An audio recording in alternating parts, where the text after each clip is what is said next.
Hello everyone, তো আশা করি তোমরা সবাই খুব ভালো আছো। আর এই ভিডিওটা হলো চড়কের দিনের ভিডিও, তবে আপলোড করছি এখন। আর আজকে আমি তোমাদের জন্য একটা চিকেন রেসিপি নিয়ে চলে এসেছি। জানি তোমরা অনেকেই প্রায় সকলেই জানো চিকেন রান্না করতে, চিকেনের বিভিন্ন রেসিপি জানো, কিন্তু আমি আজকে এই রেসিপিটা নিয়ে এসেছি একটা স্পেশাল ব্যাপার আছে বলে। স্পেশাল ব্যাপারটা হলো এই রান্নাটা করছে আমার বাপি, আমার বাপি চিকেন রান্না করে সবাইকে খাওয়াবে। তো তার জন্য আমি ভিডিওটা করলাম আর সেটা তোমাদের সাথে শেয়ার করছি।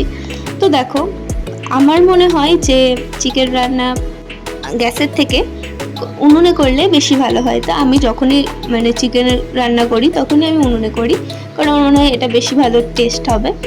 তো তো চলো দেখে নাও কীভাবে আমি বানাচ্ছি।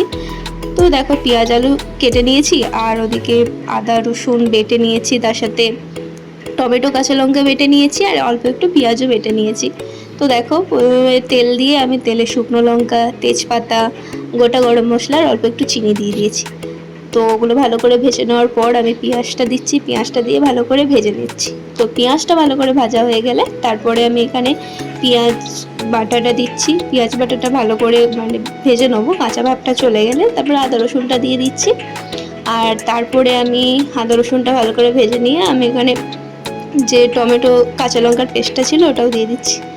তো ওটা দিয়ে দেওয়ার পর আমি এখানে ওগুলো ভালো করে ভেজে নিয়ে একে একে সমস্ত মশলা, যেমন জিরে গুঁড়ো, ধনে গুঁড়ো, নুন, হলুদ, কাশ্মীরি লঙ্কার গুঁড়ো সব দিয়ে দেবো। দিয়ে ভালো করে একটু ভেজে নিয়ে আমি অল্প একটু জল দিয়ে এরকম ঝোল বানিয়ে নিচ্ছি।